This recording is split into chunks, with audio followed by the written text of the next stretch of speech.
Informative بی.پی کے تمام ناظرین کو السلام علیکم۔ آج کی اس ویڈیو میں ہم آپ کو بتائیں گے خلافت عثمانیہ کے مشہور ہیرو ارطغرل غازی کے بارے میں انتہائی دلچسپ معلومات اور سلطنت عثمانیہ کی مختصر تاریخ کے بارے میں۔ اگر ابھی تک آپ نے ہمارا چینل سبسکرائب نہیں کیا تو انفارمیٹو ویڈیوز دیکھنے کے لیے ہمارے چینل انفارمیٹو بی.پی کو سبسکرائب کر لیں۔ پاکستان کے سرکاری T V channel P T V پہ یکم رمضان سے عالم اسلام کی تاریخ پہ بنا دنیا کا انتہائی مقبول ڈرامہ ارطغرل غازی اردو زبان میں ڈبڈ کر کے دکھایا جا رہا ہے۔ آج کی اس ویڈیو میں ہم آپ کو اس ڈرامہ کی اہمیت اور دلچسپی کے بارے میں بتانے جا رہے ہیں۔ ارطغرل غازی یہ ڈرامہ در حقیقت مسلمانوں کی عظیم سلطنت جو ہزاروں میل اور درجنوں ریاستوں میں پھیلی ہوئی تھی یعنی سلطنت عثمانیہ کے ایک عظیم ہیرو اور اس کے قابل بیٹے پہ بنایا گیا ہے۔ دنیا کی تاریخ کی اب تک کی سب سے بڑی اسلامی سلطنت یا خلافت یعنی خلافت عثمانیہ اسلام کے سچے سپاہی، انتہائی ذہین، قابل، شاطر، فراغ دل عظیم رہنماؤں کی وجہ سے سینکڑوں سال تک قائم رہی۔ ہمیں خلافت عثمانیہ کے بارے میں جاننا اس لیے بھی ضروری ہے کہ آج کے اس مادہ پرست مکار منافقت کے دور میں مسلمان اور ان کے دین اسلام کے بارے میں گمراہ کرنے کے لیے کفار کی طرف سے بدنام کرنے کی کوشش ہر وقت جاری ہے۔ ڈریلس ارطغرل کے نام سے تاریخ پہ بنا ایک ڈرامہ ترکی میں 10 دسمبر 2014 میں ریلیز ہوا، جو ترکی سمیت پوری دنیا میں بے حد مقبول رہا۔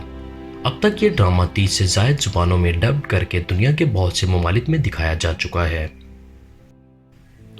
اس ڈرامہ کو مغربی میڈیا میں خاموش بم کہا گیا، کیونکہ اس ڈرامہ کے ذریعے دنیا کے تمام مسلمانوں کو اپنی تاریخ دیکھ کے پھر سے یکجا ہونے کی ہمت ملتی ہے۔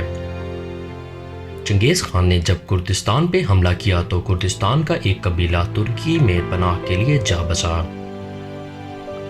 ترکی میں ہجرت کر کے آنے والے قبیلے کا سردار کا نام ارطغرل تھا، جسے ارطغرل غازی بھی کہا جاتا ہے۔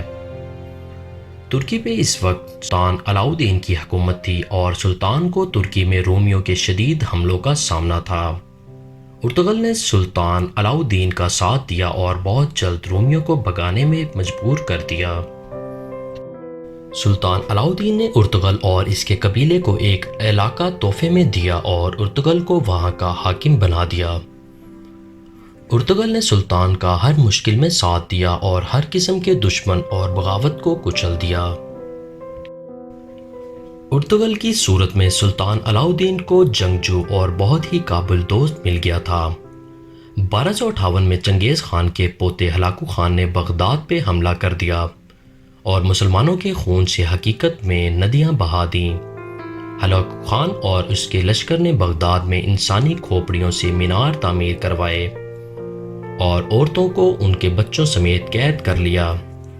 اس وقت یہ گمان کیا جاتا تھا کہ مسلمان اس کے بعد کبھی سر نہیں اٹھا سکیں گے، مگر اسی سال 1258 میں ارطغرل کے ہاں ایک بچے کی پیدائش ہوئی جس کا نام عثمان رکھا گیا، اور اس بچے نے ہی بڑے ہو کے مسلمانوں کو نہ صرف ان کا مقام واپس دلوایا بلکہ ایک عظیم اسلامی سلطنت قائم کی جس کا نام سلطنت عثمانیہ رکھا گیا۔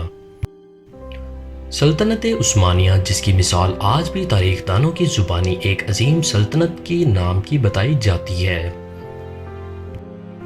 آج کے سعودی عرب سمیت 3 بر اعظموں پہ پھیلی یہ سلطنت تقریباً 600 سال تک قائم رہی۔ 1924 میں ایک غلط پالیسی کے نتیجے میں اس وقت کے خلیفہ کمال اتا ترک کے ہاتھوں ایک معاہدے کے وجہ سے عظیم اسلامی سلطنت ٹوٹ گئی۔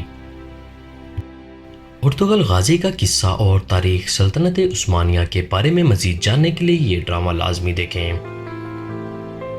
ہم امید کرتے ہیں تاریخ کا یہ مختصر خلاصہ آپ کے لیے مفید ثابت ہوگا۔ مزید انفارمیٹو ویڈیوز دیکھنے کے لیے ہمارے چینل انفارمیٹو بی.پی کو سبسکرائب کر لیں۔ اگلی ویڈیو تک کے لیے ہمیں اجازت دیں۔ اللہ ہم سب کا حامی و ناصر۔